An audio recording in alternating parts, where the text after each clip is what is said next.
The creation of Power Ministry is futile and must be scrapped. That's what former VRA Chief Executive Dr. Charles Rekubrobi wants. He says we should simply go back to one ministry with probably two deputies, one in charge of power, one in charge of petroleum. When the president created the Ministry of Power, I said we should leave the president to do what he thought was best. Since then, developments in the power sector have shown the futility of that action, because here you have two ministries, one responsible for providing the gas and one responsible for dealing with the megawatt. And so but as some welcome the suggestions, there are others who feel it is neither here nor there.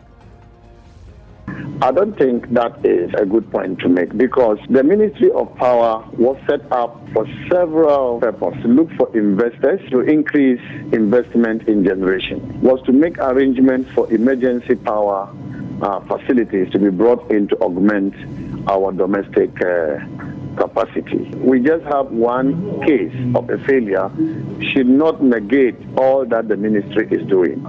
Do we need a separate ministry to deal with power, or do we simply stick to and rather strengthen our former Ministry of Energy? This is today's big story with me, Aisha Ibrahim.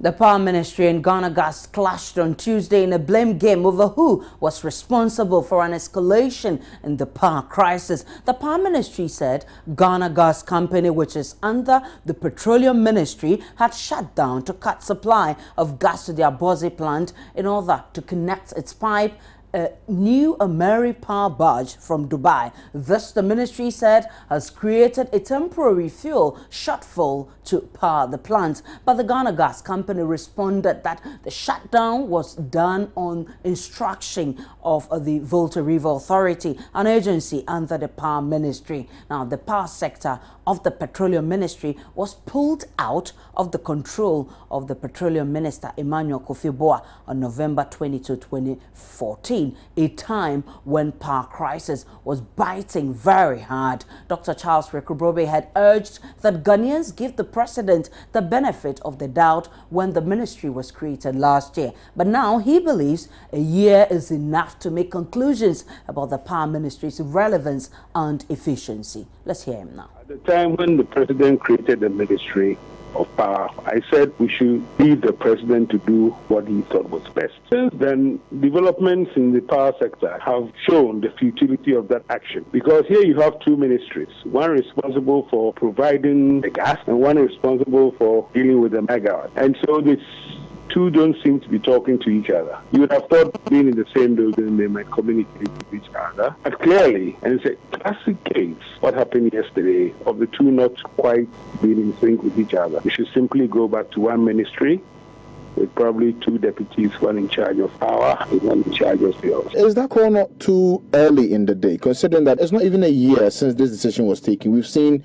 a number of interventions that the Power Ministry has put in place in terms of bringing in plants from Dubai, the car power barges coming in. All those interventions were in place, or at least had started, most of them, at the time the separate ministry was created. And I think it's about time we develop the culture, taking responsibility for failure to achieve what we promised. Nobody asked the Minister of Power to promise to then do so by the end of the year. He made a promise. What we have found out in the meanwhile is that the separation has not brought in any synergy or any kind of improvement. Therefore, maybe we can save on more civil servants, we can save on two heads and get back to one head. Somebody will remember that they have responsibility for both megawatt and fuel, and if we put the two together adequately, we'll have power in doing so.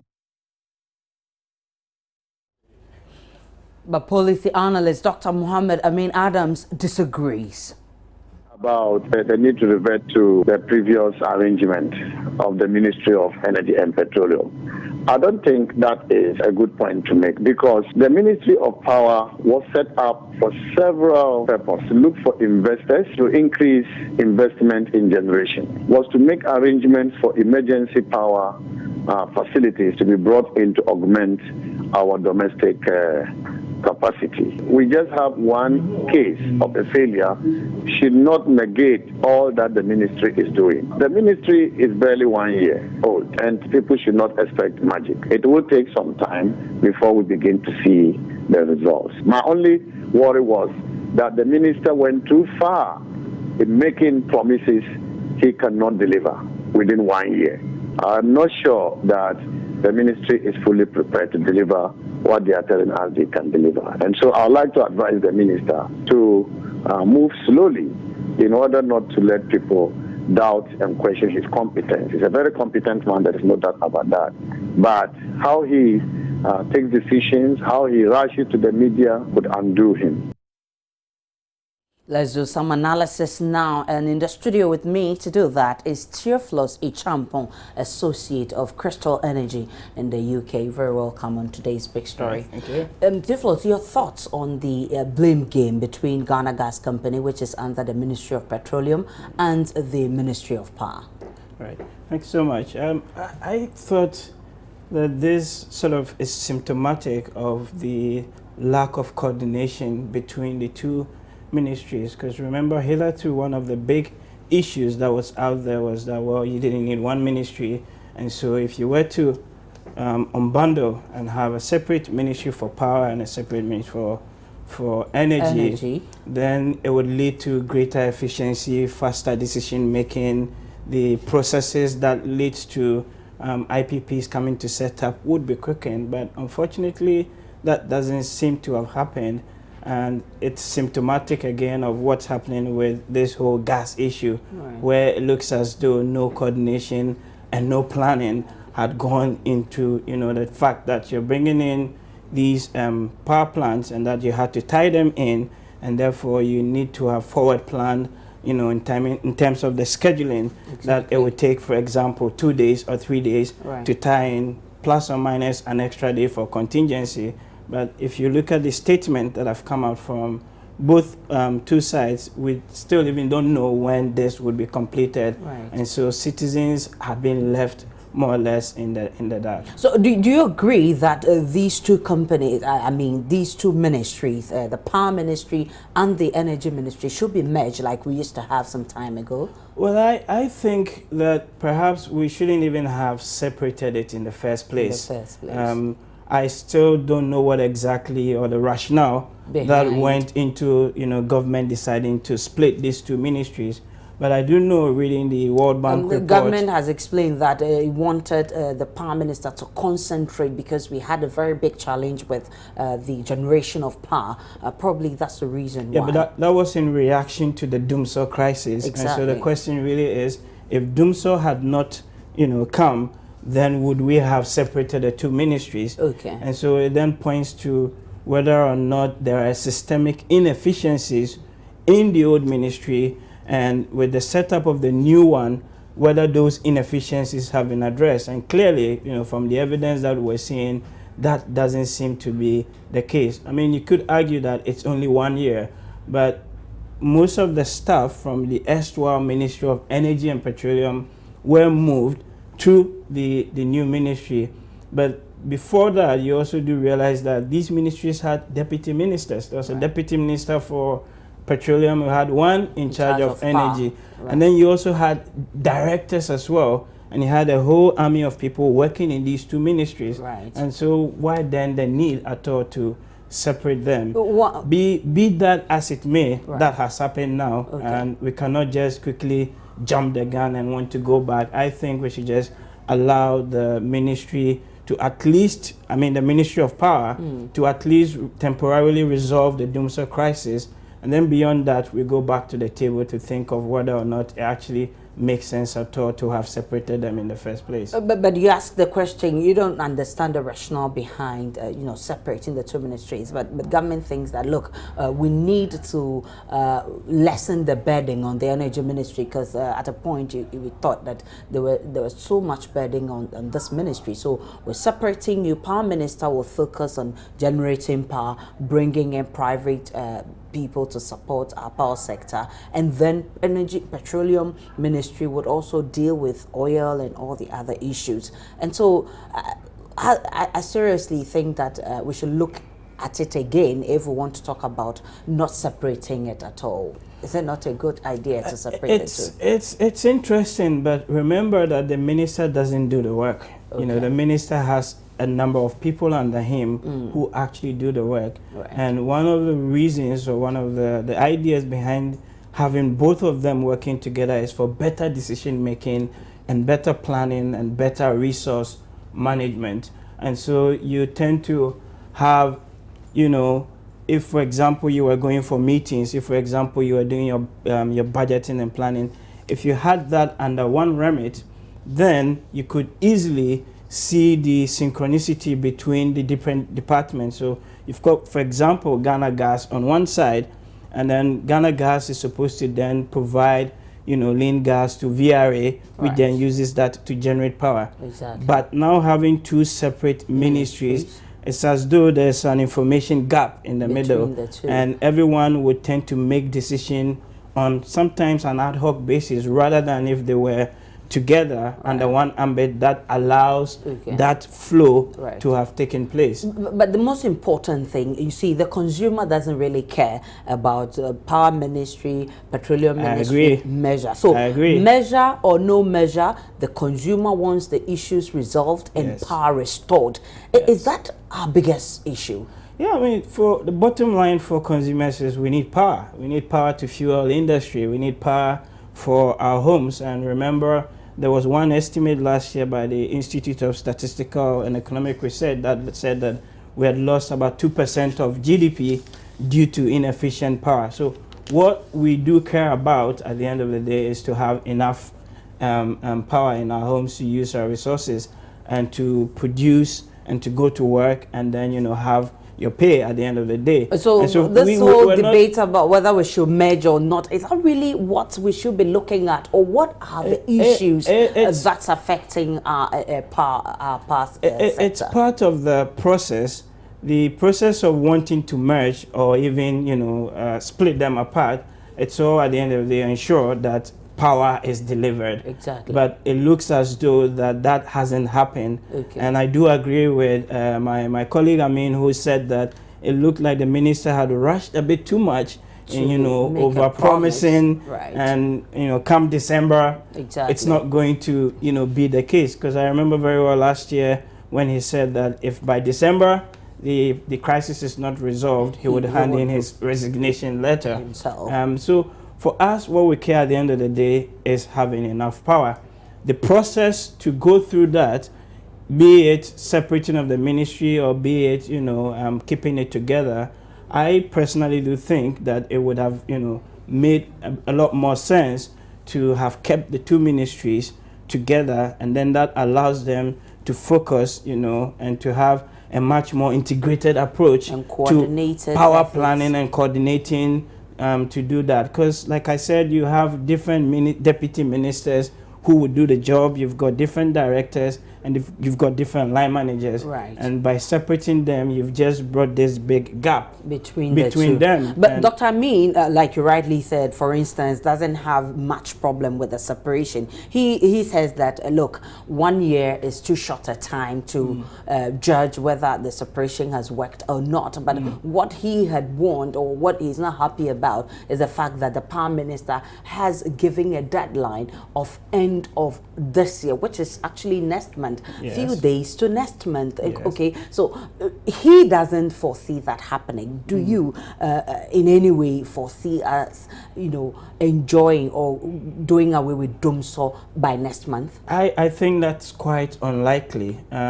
If they do manage to get the car power, you know, budgets coming on stream, and they fix the Ameri one within time, the problem might be ameliorated, but not wholly. I think a much more reasonable timeline would be by the end of first quarter of next year.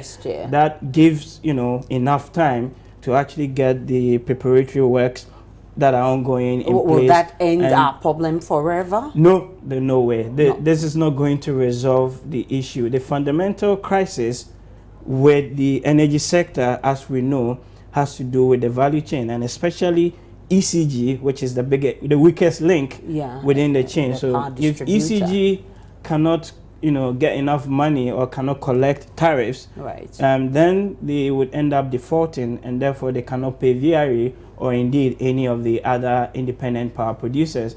And so not until that is addressed, then we will still be having this issue of DUMSO and on again. And there are other factors such as, maintenance shutdowns where they are not coordinated.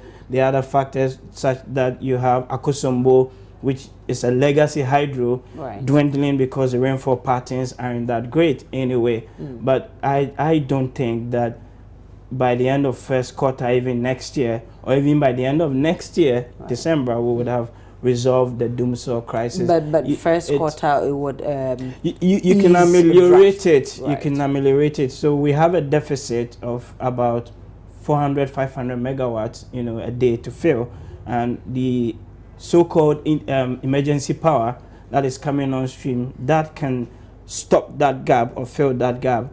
But beyond the medium to long term, you need a lot more generation capacity. But you also need to reform ECG such that when you generate power, you can actually recover the cost for it. Nobody would go buy, for example, oranges at 1 cedi and come back and sell the same orange at 80 pesos, as I always say. It's an economic product, and it needs to price in line with we'll talk about pricing, but we're told that car power is coming in Friday. What should we expect? Immediate improvement in power generation or power supply? It depends, because remember that when the barge comes in, they need to have prepared the grounds for it to now connect to the national transmission grid. I'll be quite honest that I don't know too much of what has happened between the barge setting sail and in terms of the groundwork that has taken place. That perhaps will be for your reporters to go check that out. But if that has been done, then it should allow the barge to immediately connect, because the barge is going to use heavy fuel oil, which is different from gas. So if they have the oil, they've procured the oil in place, and the engineering works that need to be done have been, then it shouldn't really take that long for them to start firing immediately away and producing power into the grid. And that would generate how much power? So we've got... how can the tension ease? How can the car power help ease the tension? So car power, the first barges are going to generate 225 megawatts. And like I said, we do have a deficit of about 400 to 500 megawatts. The peak demand is about 2,000 megawatts, within the country. And when you add all the generation capacity at the moment, in the country, it's around 1,300, 1,400 megawatts. So that would go to actually ameliorate the situation, but you will still have some sort of deficit left. And if they get the Ameri one also installed, that's also 250 megawatt, then you have enough to cover the shortfall. Exactly. So, but there's the issue of price. You talk that it's going to use heavy fuel, and that's going to cost us more than using gas. And there's been the back and forth of sharing costs for consumers. You think it's fair for consumers to actually take that cost? Because there have been concerns about inefficiencies, concerns of negligence, concerns of people using power and not even paying for it. ECG has people they have to follow and go get their monies to fuel into their operation to ease the problems. Why are we the ones to suffer? Well, it's an interesting question. But again, remember that you should ask yourself, are consumers willing to pay for power? That's the one question. And as far as I'm concerned, they are not willing. No, what's the alternative? So the alternative would be having to buy fuel to fire your genset, which would cost you about between 30 to as high as 40 cents a kilowatt hour. Car power, I made to know, would generate power at about 21 cents a kilowatt hour. And the thermal generation is about 15 cents a kilowatt hour. But PURC sets the tariffs based on the blended cost. So you take hydro, you take thermal, you take even car power, and then you sort of average it out. So there's some element of cross subsidization within there. As to how the 225 extra megawatt would, lead to an increment in power tariffs, that it's yet to be seen. But one can easily judge the fact that, going forward, the price for power is going to increase, and consumers would have to brace themselves to having to pay more for power. I mean, quickly, the other thing I also wanted to mention was the fact that they generate power in dollars and sell it in cedis. Right. And you have the big issue of the cedi, which has been wobbling over the last, couple of months. Right. And so for anybody who wants to generate power, if you're generating in dollars and selling in cedis, then you need to have an additional markup to cover for the exchange rate losses. That's why you tend to see periodic, increment or adjustments in the price for power. instance, I don't know if that's what's going to happen, but I hear that now we're paying 44 pesos for 1 unit of 1 unit, and now they're demanding us to pay 100 pesos, which means 56 more pesos to be able to get money to fuel these barges that are coming so that they can be in operation. Is that fair? Well, so if you are paying 44 pesos, let's convert that into dollars. So I said the average generating cost, blended cost, is around 10 to 12 cents a kilowatt hour. So let's use a rough exchange rate of 3 or even 3.5. So 10 multiplied by your 3.5, that takes you to about 35 thereabouts, right? Or you can do it the other way around and convert it into cedis. But immediately you can begin to see that the cedi equivalent for what we're paying in terms of power sometimes does not match up to the production cost. And so the power producers would always want to, at least cover their marginal cost of production, including having to earn a return on their investment. But that's a decision for PURC to determine. So PURC goes, the IPPs will come to PURC. You have the labor unions, you've got the other groups which would all sit down and say, okay, based on your unit generating cost, based on efficiency factors, you are proposing 100% increment in tariff.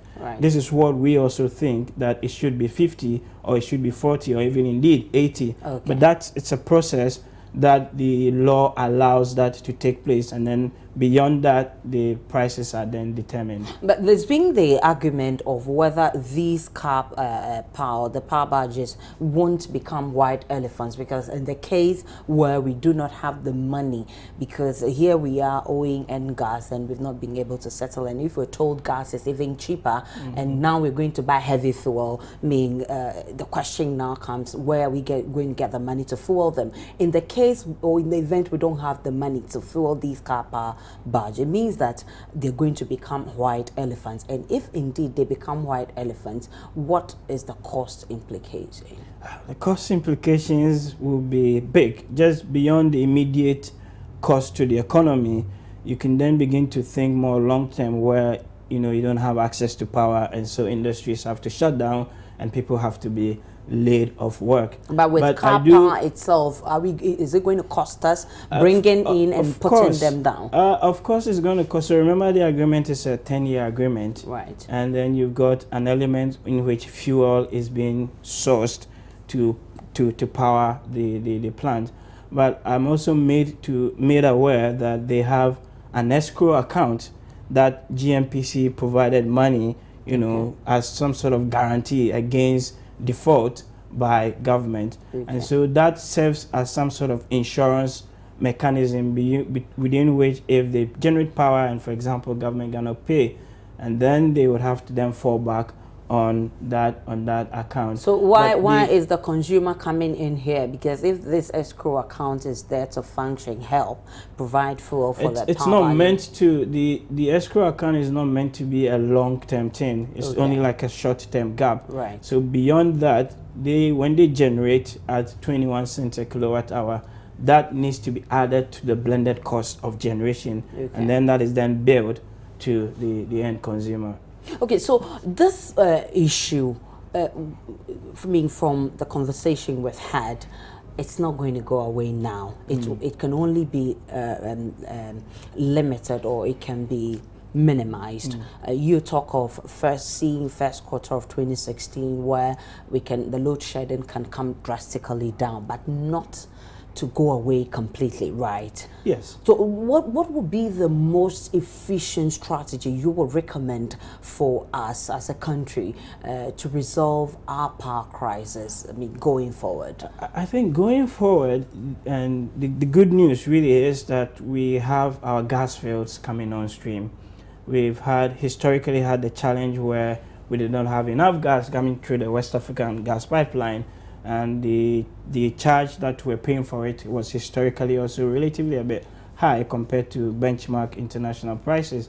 And so if we've got Sankofa and we've got 10 coming on stream, then beyond 2016, because the first of these fields comes on late 2016, early 2017, that allows us to have more than enough gas to actually feed these thermal power plants and actually also potentially export to the West African region. They've got a West African power pool, which basically connects Ghana, Cote d'Ivoire, Togo, Benin, and even there are proposals to do that to Nigeria and other countries. Right. And so in the medium to long term, beyond 2016, when we have enough of our own gas resources coming on stream, then we shouldn't really have an issue of, enough generation capacity. It would then come to things like maintenance scheduling.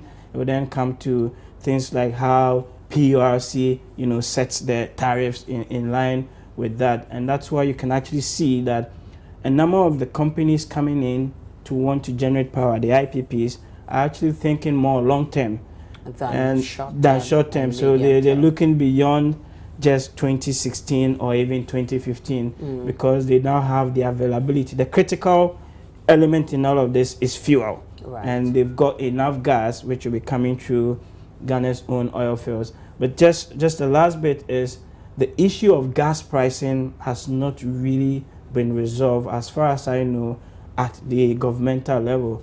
And so if we're going to get our own gas, are we going to pay cheaper tariffs or cheaper end user tariffs at the end of the day? Or is the government then going to say, okay, we're going to maintain an import parity basis? So irrespective of whether the gas is coming from within Ghana's oil fields, we will price it as though we were taking it from Nigeria. And then the difference between the higher and then the lower price may go into some fund or some other thing which will be used for infrastructure investment. That has not really been articulated. And I think government must look at that also if indeed we want to resolve our power crisis. Yes. Many thanks to you. Thank you so much. Champon. We've been talking about the arguments of whether the power ministry and the petroleum ministry should be merged, and if that is the most important thing we should be looking at now, or if that is the issue really affecting our power crisis. And we've had very insightful discussions with Mr. Theophilus Champon, who is from the UK, Crystal Energy from UK. My name is Aisha Barima. Good evening.